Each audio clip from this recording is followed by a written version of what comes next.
22절 말씀입니다. 계시록 3장 17절로 22절 소리내어서 함께 말씀을 봉독함으로 말씀을 받습니다. 말씀 가운데 있는 주의 음성을 들으시기를 바랍니다. 17절입니다. 봉독하겠습니다. 네가 말하기를 나는 부자라 부유하여 부족한 것이 없다 하나 네 공고한 것과 가련한 것과 가난한 것과 눈먼 것과 벌거벗은 것을 알지 못하는도다. 내가 너를 권하노니 내게서 불로 연단한 금을 사서 부유하게 하고 흰옷을 사서 입어 벌거벗은 수치를 보이지 않게 하고 안약을 사서 눈에 발라 보게 하라. 물은 내가 사랑하는 자를 책망하여 징계하노니 그러므로 네가 열심을 내라. 회개하라. 볼지어다 내가 문 밖에 서서 두드리노니 누구든지 내 음성을 듣고 문을 열면 내가 그에게로 들어가 그와 더불어 먹고 그는 나와 더불어 먹으리라. 이기는 그에게는 내가 내 보좌에 함께 앉게 하여 주기를 내가 이기고 아버지 보좌에 함께 앉은 것과 같이 하리라. 귀 있는 자는 성령이 교회들에게 하시는 말씀을 들을지어다. 아멘. 이는 주님의 말씀입니다. 하나님의 크신 은혜와 우리 구주 예수 그리스도의 사랑과 성령의 임하시고 충만케 하시고 복 주시는 은사로 말미암아 연말의 복을 받고 하나님의 은혜를 충만히 누리며 살아가는 복된 성도 여러분, 또 우리 모든 서정의 가족 되시기를 주의 이름으로 축원합니다. 축복합니다. 라오디기아 교회가 이제 마지막 7번째 교회에 있는데 오늘 이 교회를 교회의 말씀을 우리가 다 끝냈으면 합니다. 17절입니다.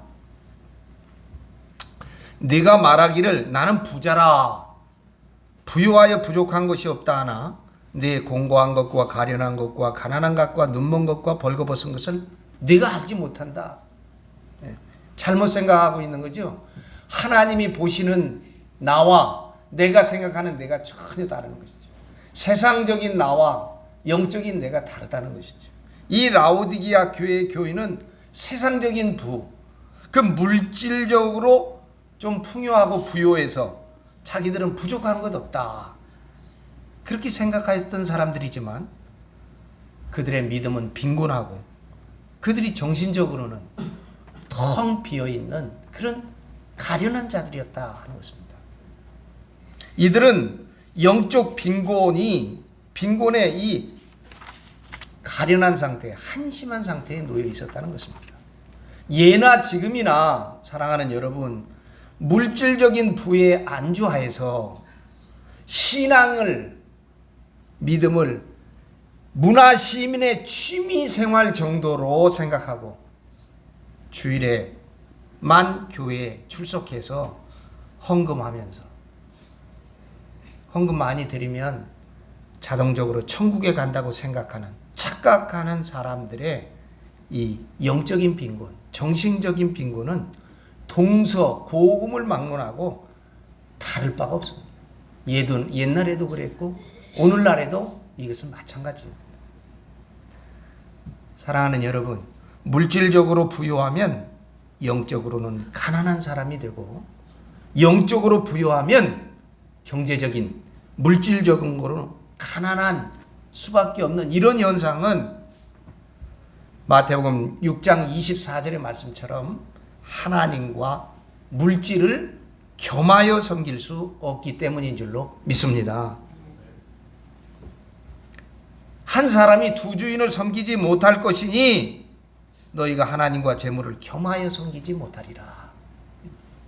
그러므로 물질에 부여하고 물질을 추구하는 사람은 영적으로 빈곤할 수밖에 없고 영적인 것으로 채워진 사람들은, 영적으로 부유한 사람들은 물질적으로 좀 가난할 수밖에 없다는 것입니다. 이게 하나님의 진리이고 성경의 말씀입니다.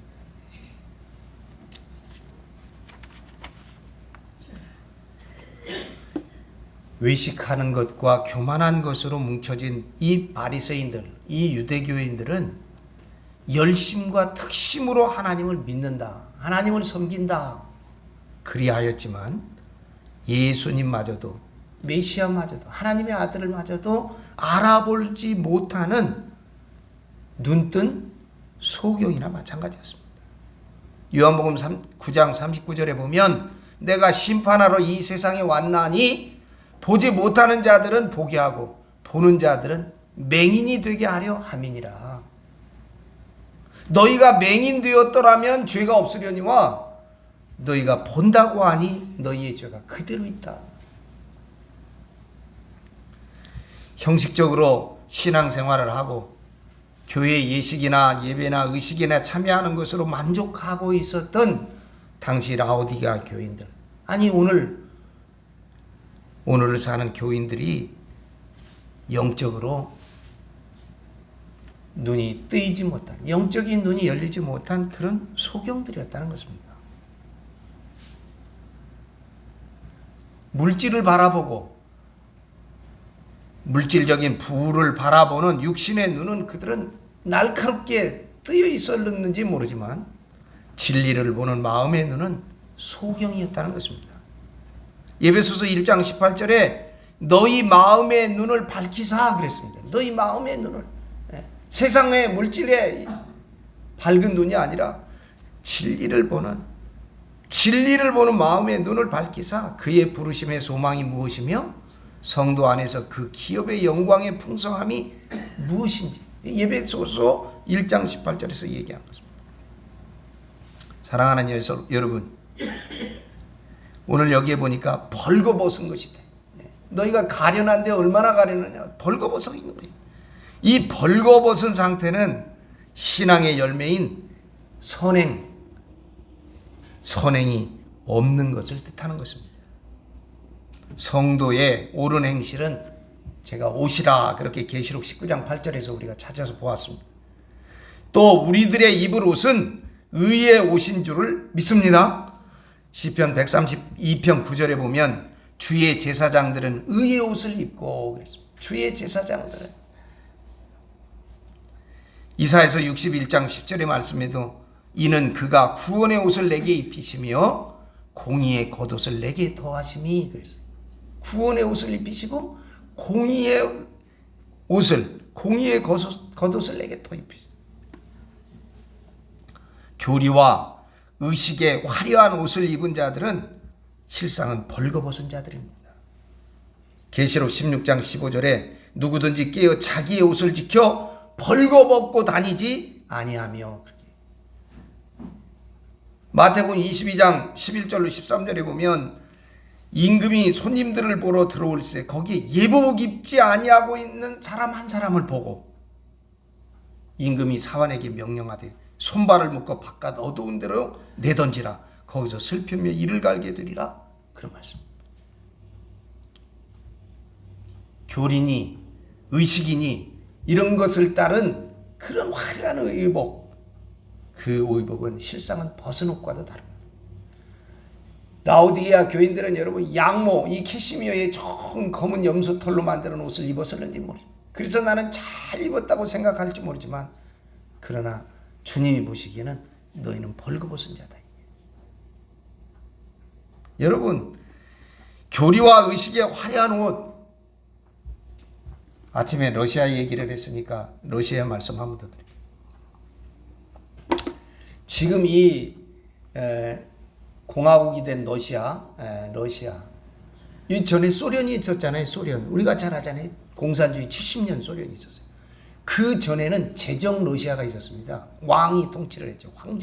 러시아 황제가. 제정 러시아가 있었어요. 그 제정 러시아의 왕권과 함께 가장 득세했던 세력이 뭐냐면 러시아 정교회입니다. 러시아 정교회. 근데 이 제정 러시아가 무너져가는 말기, 지금 이 안에서는 국민들이 막 동요를 일으키고 막스 레닌주의가 공산혁명을 일으키려고 막 하고 있는 이때예요. 이 제정 러시아가 넘어지가는 순간, 우리만의 고종 때 같은 때죠. 조선 왕조의 말기 때. 이런 때 제정 러시아의 수장이었던 러시아 정교회에서는 무슨 일이 있었냐? 그 정교회의 신부들의 의식을 할 때 입는 옷에 길이를 5cm 더 늘릴 것이냐 줄일 것이냐를 가지고 러시아 정교에서 싸우고 있었다는 거예요. 네? 고작 한다는 일이. 그리고 나서 어떻게 해요? 제정 러시아가 무너지고 70여 년 동안 예수 믿지 못하고 교회 다 문 걸어 잠그게 하는 암흑의 시대. 예. 그러다가 최근에 돌아가신 고르바초프, 옐친 이런 사람들에 의해서 러시아가 다시 혁명되고 교회 문을 다시 열기 시작하지 않았어요? 지금도 러시아의 상황은 어쩐지 모르지만 그 러시아 정교에서 일어나서 이제 전쟁 그만해야 된다고 외쳐야 될 텐데 그런 목소리가 안 나타나는 것 같아요. 그렇죠? 네. 심지어는 과거에 이 러시아, 소련, 소비에트 이 안에 있었던 모든 데들은 전부 러시아 정교회인데요. 우크라이나 같은 나라는 이제 러시아 정교회에서 떠나버렸어요. 우린 러시아 정교회 이제 추방, 너희들 따르지 않겠다. 그래서 우리는 성탄절도 12월 25일 날 지낸다. 갈라섰어요.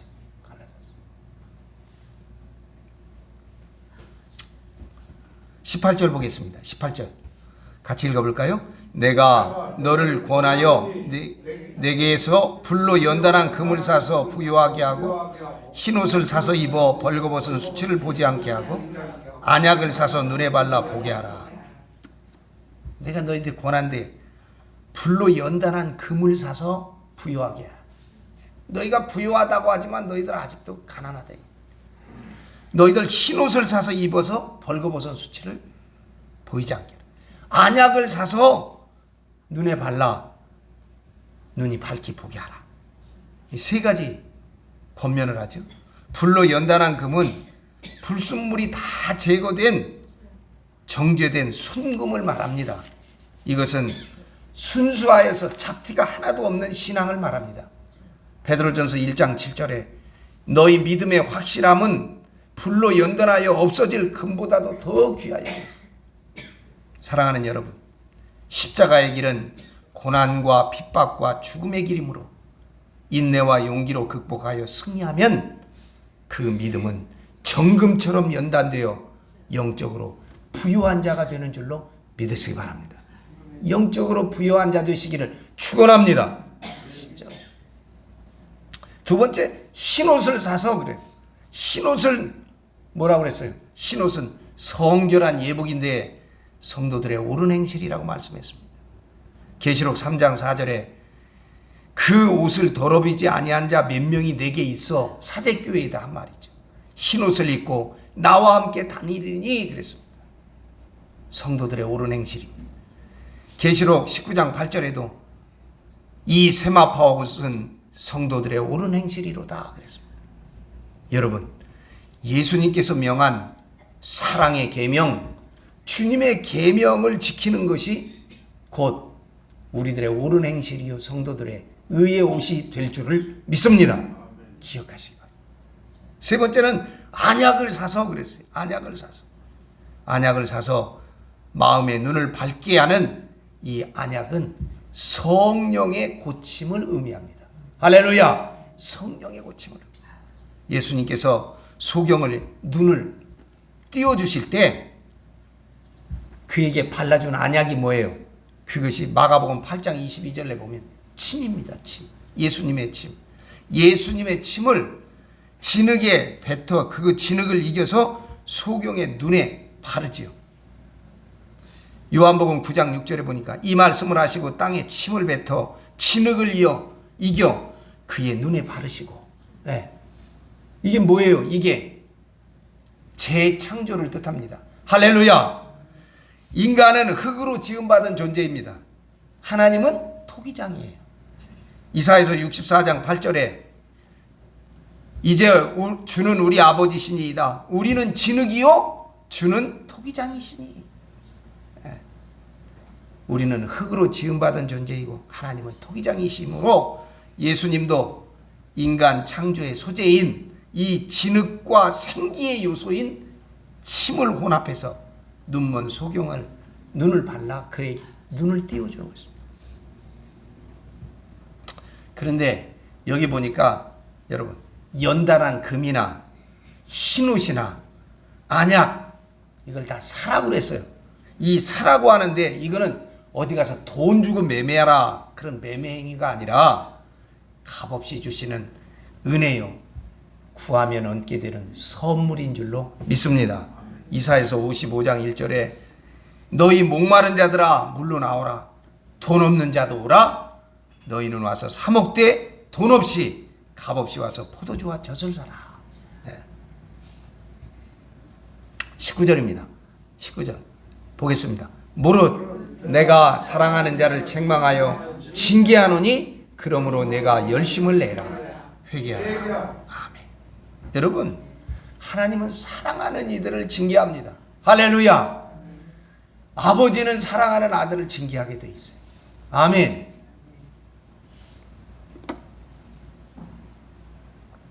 여러분도 보시죠. 저도 간혹 아내가 열심히 보니까 저도 따라서 보게 되는데, 요즘에 금쪽 같은 내 새끼인가 뭐 그런 예? 애들이 말해요. 애들이 참 희한한 애들이 많아 요즘에. 그렇죠? 뭐 소크라테스 때도 젊은 사람들 보고 요즘 애들은 말세다 뭐 이렇게 얘기했다니까 뭐 더 이상 말할 것도 없겠지만, 그 가장 큰 이유는요, 우리 아이들과 서양의 교육이 조금 다릅니다.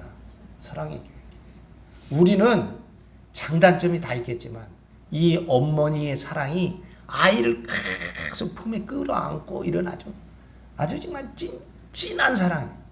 그런데요, 서양 애들은 그렇지 않아요. 아주 어렸을 때부터 시간 딱 되면 방에 들어가서 재우는 거예요. 자, 불 끄고 나와요. 그렇지 않으면 거기서 동화책 읽어주고 나와요. 낮잠도 그렇게 하더라고요. 낮잠도. 서양 애들은요, 칭얼대고 그러면 딱 가서 네 자리에 들어가. 자봐. 문 닫고 나와요. 깜깜하게 해놓고. 거기서 자는 거예요. 그렇죠? 아이들 막 됐어 그러면 너 벌칙이 뭐냐? 너 혼자 있어봐. 혼자 있어서 생각해. 싸우고 뭐하고 뭐 얼레고 달래고 끌어안고 그렇게 안 해요. 그냥 가서 있으라는 거예요. 그럼 아이가 울으려면 그 안에서 혼자 울고 하다가 나오는 거예요. 물론 그래서 인간미는 없고 뭐 아주 이기적이다 그런 건 있을 수 있지만 그렇게 키웁니다. 아이들 독립적으로 키워요. 독립적으로.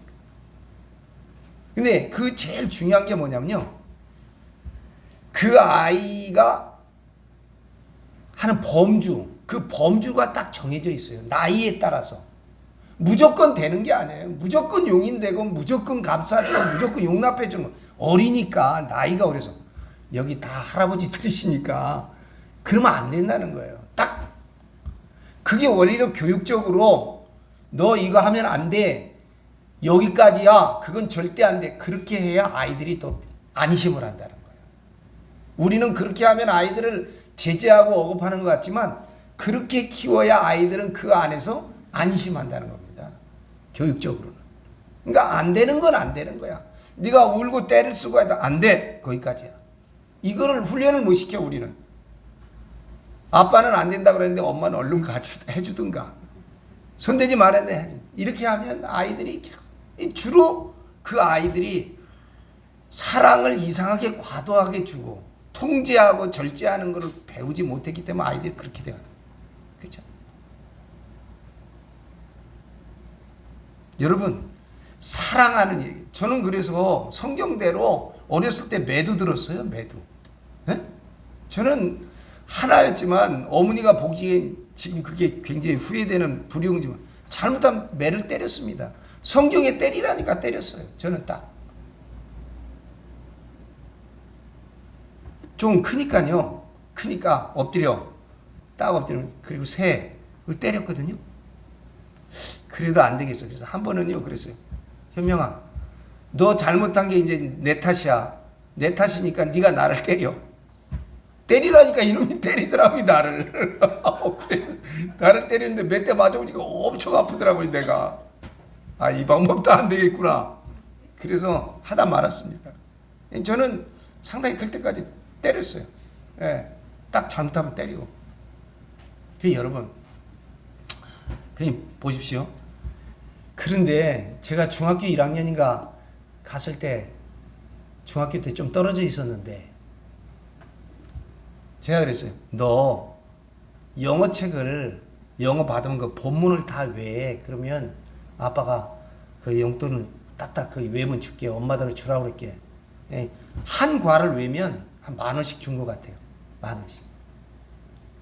그거는 영어를 쫙 읽어보면요. 다 외버리면 나중에 시험 볼 때도 한번 외웠으니까 이거 좀 어색한데 그런 거 틀린 거예요, 그게. 더 이상 공부할 것도 없어요. 외버리면. 중학교 때는 그게 참 중요하거든요.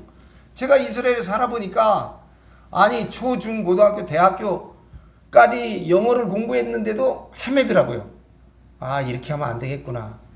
그래서 한 500 정도의 문장 정도, 500개는 채 안 돼도 한 300개 문장을 외우고 있어야 돼요, 머리에. 그래서 내가 이제 그러기 위해서 중학교 1학년 때부터 외라. 그때 외기 시작했어요.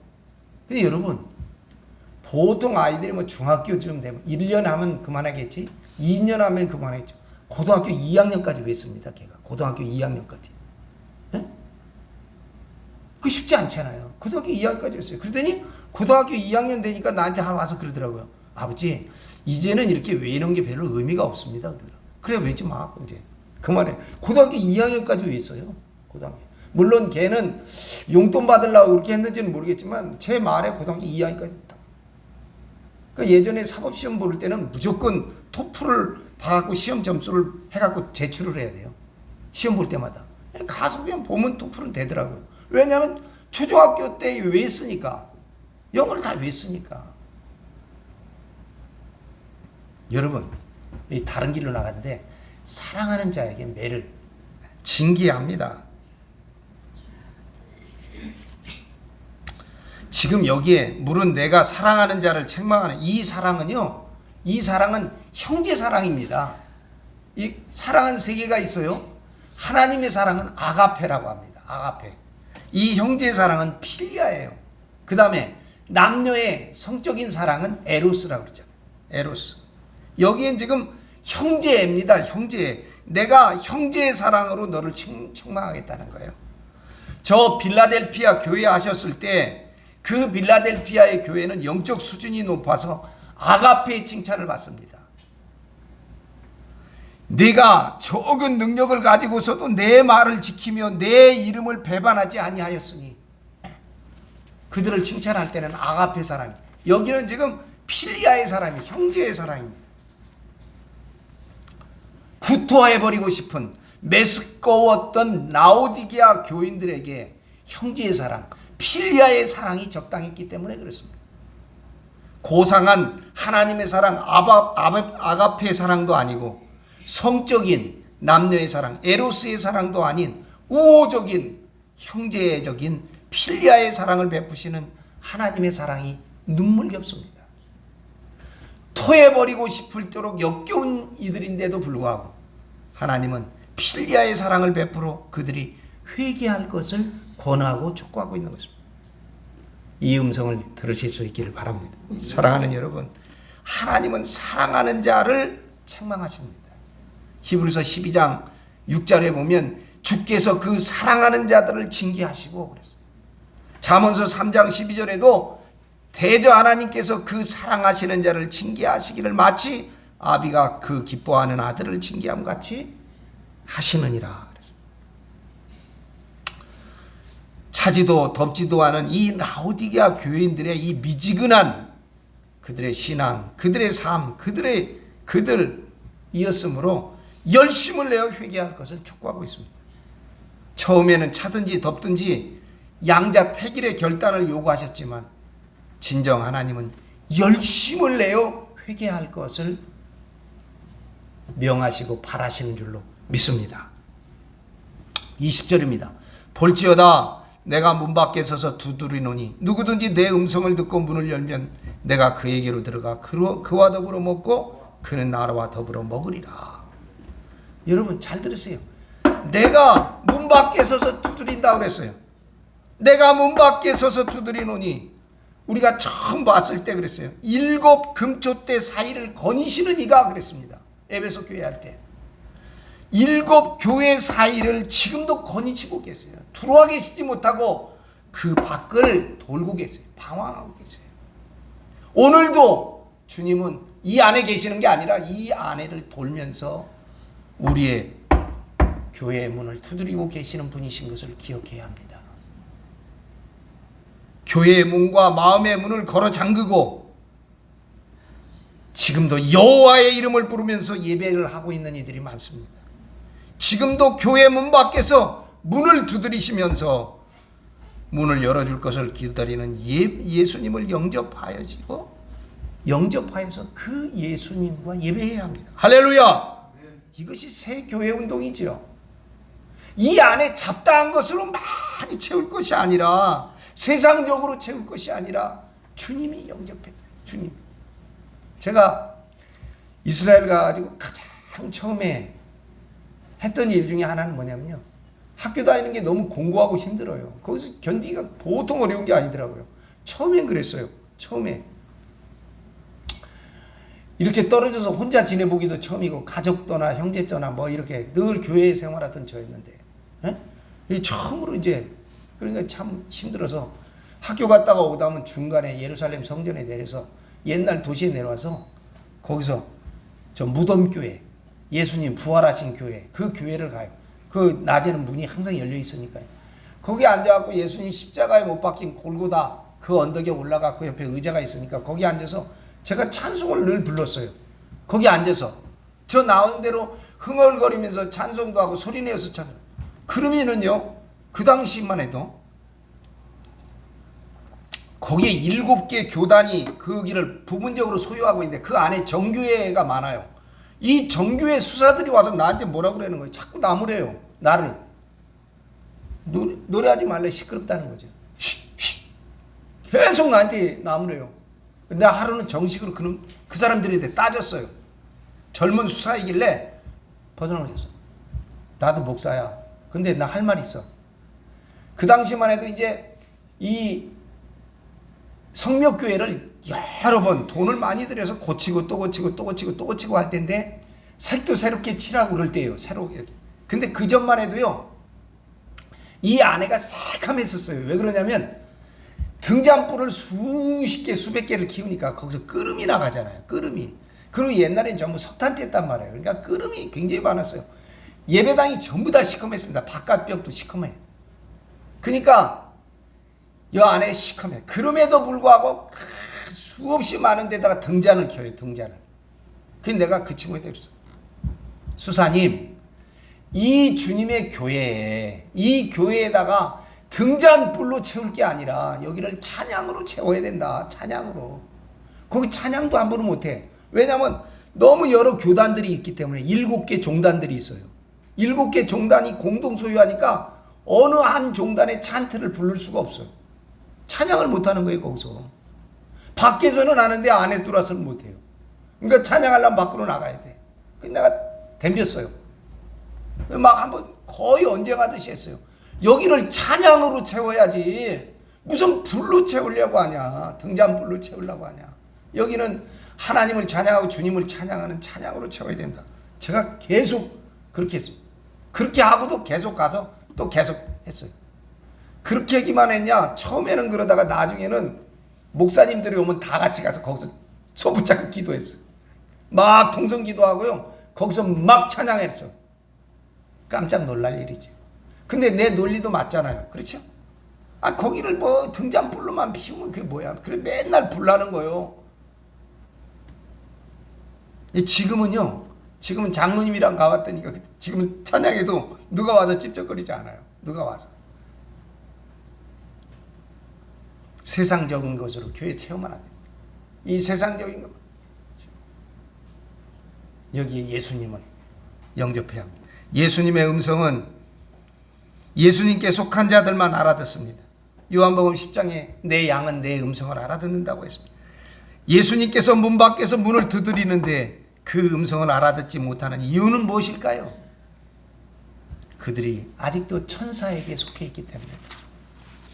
예수님의 음성을 알아듣고 예수님을 영접하면 나로 더불어 먹으리라. 한 식탁에서 먹을 수 있습니다. 사랑하는 여러분, 하나님 나라는, 하늘나라는 예수님을 모시고 진리의 떡과 포도주를 마시는 곳인 줄로 믿습니다. 예수님을 관념적으로 또는 교리적으로 영접해서는 안 됩니다. 교회의 문을 활짝 열고 예수님을 영접하는 그런 구체적인 방법은 뭘까요? 구체적인 방법이 뭡니까?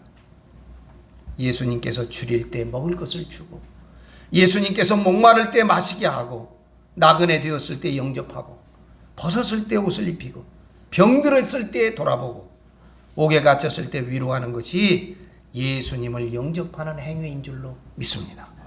이것은 곧 고난받고 병든 자를 위로하고 옥에 갇힌 자와 아픔을 함께하는 것이 예수님을 구체적으로 영접하고 예수님을 전심으로 영접하는 실존적인 방법임을 우리가 깨닫고 실천해야 할 줄로 믿습니다.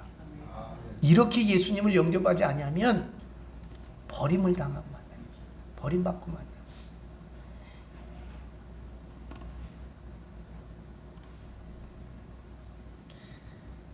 나는 시장에 대한 인식이 참 안 좋은데요. 시장이. 옛날에는 애들 밥그릇을 뺐더니 얼마 전엔 서울시 같은 이런 대도시에서 한 대로 복판에서 100여 명이 죽는 저런 참상을 일으키더니요. 에? 이제 방송국 문 닫게 하더니 말이에요. 아니 그 장애인들이 난 기척한다는 거예요. 그래, 내가 시장 같으면 다 태워라. 다 태우고 다 이 시청으로 몰고 와. 다 모시고 와야지. 그 얘기를 좀 들어봐야지. 들어보고 오늘 내일 안 되면 내가 최선을 다해서 당신들 얘기 듣고 기억하고 있겠다. 그래서 어떻게 하든지 당신들 얘기를 정책에 방역하겠다. 그게 얼마나 듭니까? 그렇지 않아요? 그 요새 짜장면 값이 제일 올랐다는데 짜장면 한 그릇씩 다 대접하고 가십시오. 내가 열심히 그렇게 한번 해보겠습니다. 그러면 될 일을 탄다느니 못 탄다느니 그게 어떻게 하루아침에 될 일입니까? 그 사람들이 자기들 얘기 들어달라는 거 아니에요? 들어달라는 거. 그렇지 않아요? 영접해주면 돼. 영접해. 시장실로 다 모시고들 와라. 다 오십시오. 최선을 다해서 해보겠습니다. 조금만 기다려 주십시오. 그러면 되지. 그러면 되지. 그 사람은 뺏는 건 잘해. 아무튼 밥그릇도 뺏고 방송국도 문 닫게 하고 방송국 그 직원들 다 지금 이제 길에 나서게 생기지 않았습니까? 시간이 좀 갔는데 21절과 22절을 하고 마치겠습니다. 같이 읽어보겠습니다. 21절과 22절 봉독합니다. 이기는 그에게는 내가 내 보좌와 함께 앉게 주기를 내가 이기고 아버지 보좌에 함께 앉은 것과 같이 하리라. 귀 있는 자는 성령이 교회들에게 하시는 말씀을 들을지어다. 아멘. 이기시기를 주의 이름으로 축원합니다. 주의 이름으로 이기시기를 주님의 이름으로 축복합니다. 올 한 해 주님의 이름으로 이기시기를 바랍니다. 승리하십시오. 요한계시록 이 교회 얘기를 할 때 가장 저의 뇌리를 때리고 제 마음에 와 박힌 말이 이기는 자입니다. 이기는 자는 예수님과 함께 앉을 동석할 보좌가 약속됩니다. 얼마나 복된 약속입니까? 메시아의 왕국이 도래하면 첫째 부활에 참여한 성도들은 예수님과 더불어 제사장이 되어 다스릴 것입니다. 예수께서 앉은 보좌는 재정 일치의 보좌입니다. 그 보좌에 첫째 부활한 성도들이 함께 앉아 왕같은 제사장의 권한으로 다스릴 것입니다. 저와 여러분, 우리도 이 놀라운 은혜에 거할 수 있게 되기를 축원합니다. 끝으로 오늘날 세워진 대부분의 교회는 라오디게아형의 교회라 그렇게 말씀드릴 수 있습니다. 형식적인 교리와 의식과 예식만이 있을 뿐 내부적으로 그 속은 텅 빈 사치한 교회들이 대부분입니다. 물질적인 부유 속에 안주하여서 무사안이란 태도의 미지근한 신앙생활을 하면서 주일이면 패션 모델처럼 유행하는 옷을 화려하게 차려입고 새로 구입한 번쩍이는 자동차를 타고 교회에 출석하여 헌금 좀 하고 목사에게 축복기도 받고 함께 나가 값진 외식을 즐긴 후에 드라이브하면서 천당 가는 환상에 젖어버 있는 교인들을 양산해내고 있는 교회가 현재 교회입니다. 이런 교회의 눈에는 가난한 자, 병든 자, 소외당한 자, 고난받는 이웃이 보이지 않습니다. 여러분, 이게 방송으로 나갈지 모르지만 한 말씀 드리고 싶은 건요. 지금 대형 교회 목회자들의 머릿속에 남아있는 게 뭘까요? 이만큼 고생해서 이만큼 자리 잡고 이만큼 교인들 모으고 이만큼 터잡았으니 삭풍 부는 저 바깥으로 자식들 나가지 않게 어떻게 하면 이거 대물려줄까? 그 머리 쓰고 있습니다. 다. 에? 믿음이 있네, 뭐가 있네, 신앙 있네, 십자가를 지네, 주님만 바라보네. 다 거짓말이에요. 어떻게 하면 법을 어겨서라도 세상이 손가락질해도 자식, 나는 목사라고 생각하지 않는 전화 아무개도 자식한테 물렸다고 말 보니까. 에?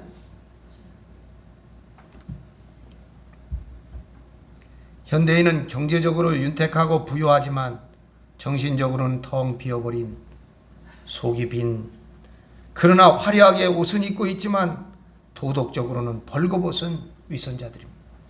일상의 늪에 빠져 실존적인 무릎이나 문제제기도 없이 기계적으로 교회에 출석하면서 소속감, 나는 이 땅에 우리나라의 제일 큰 교회 거기에 속해 있어, 그런 소속감이나 확신하는 정도의 신앙으로 만족해야 하고 있습니다. 보다 편하게 예수 믿고 편하게 하나님 나라 가자, 이런 신앙 태도 때문에 고난의 십자가는 교회의 상표로만 전락되고 말았습니다. 그러나 이런 교회 속에서도 이기고 이기는 적은 무리가 있을 줄을 믿습니다. 일곱 교회의 편지를 통해서 우리는 무엇을 깨달아야 합니까? 첫 번째, 사도들 이후, 사도시대 이후 이 땅에 세워진 건물 교회는 칠성천사가 주관하는 구약적인 교회라는 사실을 깨달아야 합니다.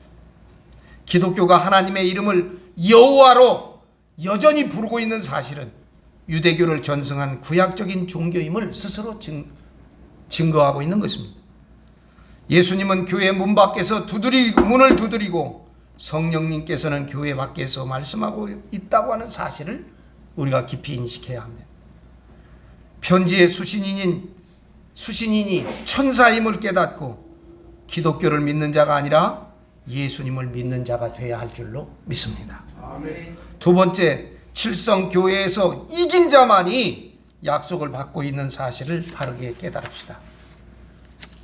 야곱은 천사와 씨름하여서 이겼기 때문에 이스라엘이 되었는데 이 도의 비밀을 깨달아 칠성천사를 이기고 기독교를 극복하여 초국하여 이긴 자만이 참 이스라엘이 될 것입니다.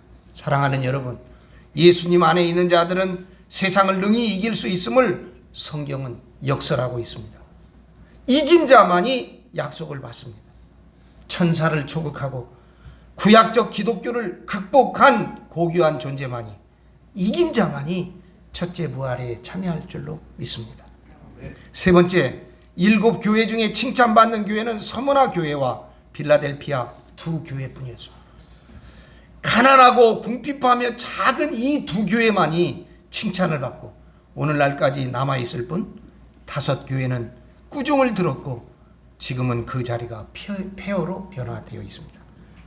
예수님께서 이 땅에 오신 목적은 가난한 자에게 복음을 전하시고 눌린 자를 자유하게 하고 눈먼 자를 다시 보게 하시고 포로된 자를 자유하게 하기 위해서입니다. 예수님의 도의 맥을 이어받은 서머나와 빌라델피아 교회와 그 교회는 가난한 자와 함께하고 병든 자, 소외된 자, 눌린 자와 고통을 같이 하는 교회인 줄로 믿습니다. 두세 사람이 한 마음이 된 작은 교회와 120명의 사랑의 공동체가 된 오순절 교회가 참 교회인 것을 우리가 깨닫고 초대형 건물을 연연하고 시설 좋은 건물만을 지향하고 지어나가는 화려하게 꾸미는 교회는 머지않아 무너질 교회임을, 머지않아 주님으로부터 외면당할 교회임을 기억하면서 우리가 무엇을 바로 듣고 바로 깨닫고 바로 행해야 할지를 다시금 결단하는 믿음의 결단이 우리들 가운데 임하기를 예수님의 이름으로 축원합니다. 기도하겠습니다. 영원하신 생명과 구원의 하나님, 길과 진리와 생명의 빛으로 우리를 구원하여 주심을 감사합니다. 주님의 대속의 십자가 보혈로 우리의 죄짐을 풀어주시고 성령의 권능을 주시어 주님 말씀에 순종하는 믿음을 주시옵소서. 예수 그리스도의 이름으로 기도합니다. 아멘. 자비롭고 존귀하신 하나님 아버지, 세상에서 지치고 넘어진 성도들을 불쌍히 여기시고 긍휼히 여기시어 주의 보좌로 인도하시고 성령의 충만한 은혜와 진리의 말씀으로 채우쳐 저희로 이긴 자 되게 하여 주심을 감사합니다. 사랑의 손길로 강하게 붙잡아 주시어 생기를 불어넣어 주시어 상한 심령이 다시금 소생케 하는 저희들이 되게 하여 주시옵소서. 십자가에 죽기까지 순종하셨던 예수님을 닮아가게 하여 주시옵시고, 이기적인 신앙에서, 안일한 신앙에서, 텅 비어버린 신앙에서 벗어나게 하여 주시옵소서. 세상에 돈과 권력이 없어 낙심하지 않게 하여 주시옵시고, 믿음의 부족함을 탄식하며 오직 주님의 십자가의 길을 사모할 수 있고 십자가의 길로 나아갈 수 있게 도와주시옵소서. 질병과 실패로 낙심하는 성도들을 돌아보사 사랑의 손길로 치유하여 주시옵시고, 회복하여 주시옵시고, 새로워지게 하여 주시옵시고, 능력의 장중에 붙들리게 하여 주시옵소서. 2023년 우리의 계획이 주님과 하나 되게 하여 주시옵시고, 우리의 발걸음이 주님의 발걸음과 포개어지는 놀라운 은혜의 역사, 승리의 역사와 개가를 부를 수 있도록 사랑하는 모든 권속들, 우리들 믿음 위에 복의 복을 내려 주시옵소서. 임하여 주시옵소서. 예수님의 이름으로 간절히 기도드리옵나이다. 아멘.